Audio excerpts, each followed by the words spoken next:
प्रथम तहलका न्यूज। सोनीपत की बड़ौदा विधानसभा से उपचुनाव के चलते मंगलवार को चंडीगढ़ में सभी राजनीतिक दलों की एक बैठक हुई, जिसकी अध्यक्षता हरियाणा के मुख्य निर्वाचन अधिकारी अनुराग अग्रवाल ने की। बैठक में कांग्रेस, भारतीय जनता पार्टी, जननायक जनता पार्टी, इंडियन नेशनल लोकदल और CPIM के प्रतिनिधियों ने शिरकत की।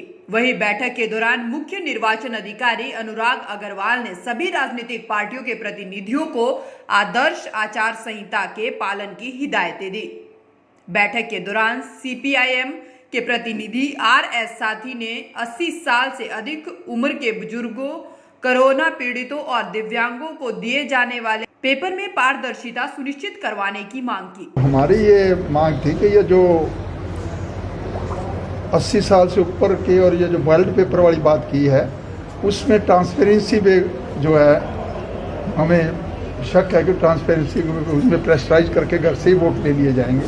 वो ऐसे ढंग से उन पर प्रेशर पड़ेगा जो फेयर नहीं है, ट्रांसपेरेंसी नहीं होगी। इसके अलावा जो है जो रिजर्व बूथ होंगे जहाँ पर रिजर्व की ज़्यादा पॉपुलेशन है, वहाँ भी क्योंकि ये लोग एक ही बूथ का है, वहाँ पर ज़्यादा प्रेशराइज होने का डर है। ये हम चाहते हैं कि वहाँ पे ज़्यादा फोर्स लगा के फ्री एंड फेयर इलेक्शन कराए।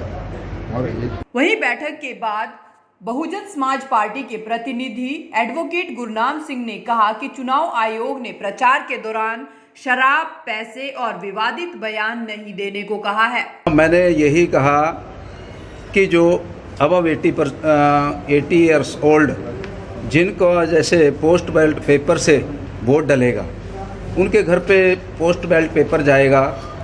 मैंने जब ये कहा कि वो तो अपने घर वालों के किसी के भी प्रेशर में आके वो फेयर वोट नहीं होगी, क्योंकि उसका कोई पोता, उसका कोई बच्चा उसका बैलेट पेपर लेकर उस पे वोट डाल सकता है। तो समाधान क्या है इसका? समाधान तो हमने कहा कि या तो फिर वो किसी तीसरे को दिखा ही नहीं सकते। हाँ, हम दिखा नहीं सकते, बट या ये जो है कोई वहाँ से सरकारी जैसे हमारा बूथ पे बैठते हैं उनकी प्रेजेंस में वहाँ वोट तो कम से कम खुद वो डाले, दूसरा उसमें इंटरव्यू चल ही नहीं सकता। कोरोना को तो फिर नहीं, उसके परिवार के तो हैं, कोई तो जाएगा वहाँ।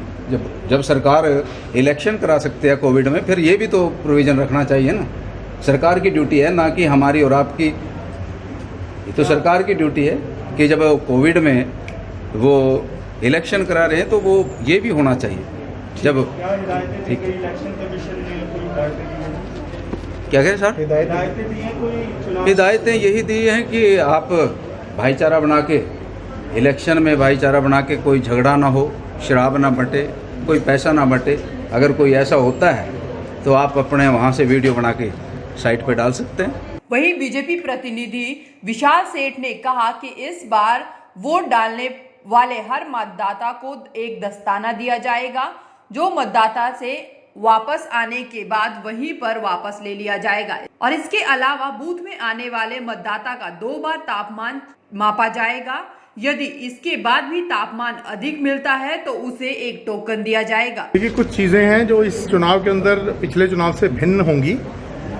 इस चुनाव में एक पहले सिर्फ सर्विस वोट होती थी, पोस्टल, तो इस बार एक नया प्रावधान दिया गया है कि जो 80 साल से ऊपर के लोग हैं, हैंडीकैप हैं या कोविड प्लस हैं, ऐसे लोगों को भी पोस्टल वोट का अधिकार रहेगा।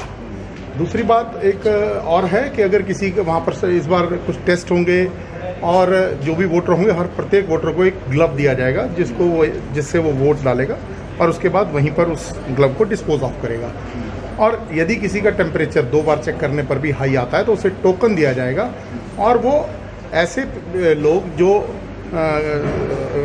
कोविड प्लस हो सकते हैं, अभी उनका मतलब तय नहीं हुआ कि वो कोविड प्लस हैं, ऐसे लोगों को टोकन देके भेज दिया जाएगा और वो 5 बजे से लेकर 6 बजे के बीच में उनसे शाम को वोट करवाई जाएगी। और इस बार कुछ 57 बूथ भी ऑक्सिलरी बूथ बढ़ाए गए हैं, और ताकि वो बूथ एक्स्ट्रा हो गए, बट वो सिर्फ केवल इसी चुनाव के लिए होंगे। और एक बहुत बड़ी थोड़ी सी कन्फ्यूजन जो आम पार्टीज़ में थी, वो क्लियर इंस्ट्रक्शंस आई हैं कि अपने घर के ऊपर कोई भी कार्यकर्ता अपनी पार्टी का झंडा लगा सकता है, उसके लिए ना किसी की परमिशन की आवश्यकता है no, flag is not defacement. आप कोई बैनर लगाते हैं वो डिफेसमेंट है, झंडा डिफेसमेंट एक्ट के अंदर नहीं आता, झंडे की कोई प्रोविजन नहीं है डिफेसमेंट की। हाँ, वो खर्चे में जरूर जुड़ जाएगा कैंडिडेट के, किंतु झंडा लगाना डिफेसमेंट नहीं है, ये बिल्कुल लाउड एंड क्लियर है। भी हम इसकी कोई भी बात, कोई सोशल मीडिया पे कोई आपत्तिजनक बात होती है, कुछ होती है, उसके लिए एक सी विजिल ऐप है, तो आप ऐप पे डाल दीजिए, उसका तुरंत निस्तारण होगा और 24/7 वो ऐप। कोई डिस्कशन नहीं हुआ अंदर इसको लेके सोशल मीडिया नहीं, पे? उन्होंने एक जनरल बात कही है कि किसी भी प्रकार की आपत्ति आपको दर्ज करवाना चाहते हो, किसी ने कई गलत जगह पे पोस्टर लगा रखे हैं, कई गलत जगह पे वो रैली कर रहे हैं, या कोई पब्लिक प्लेस का अतिक्रमण करके वहाँ पर अपना कोई पार्टी काम कर रही, तो तुरंत उसकी फोटो खींच करके आप सी विजिल पे डालिए। मतलब ये जनरल बात है कि किसी भी प्रकार की आपत्ति अगर किसी आपको है तो आप सी विजिल पे डालिए, उसका तुरंत निस्तारण किया जाए। वहीं जजपा प्रत्याशी भाग सिंह दमदमा ने कहा कि बैठक के दौरान चुनाव आयोग ने निष्पक्षता से चुनाव करवाने पर जोर दिया है।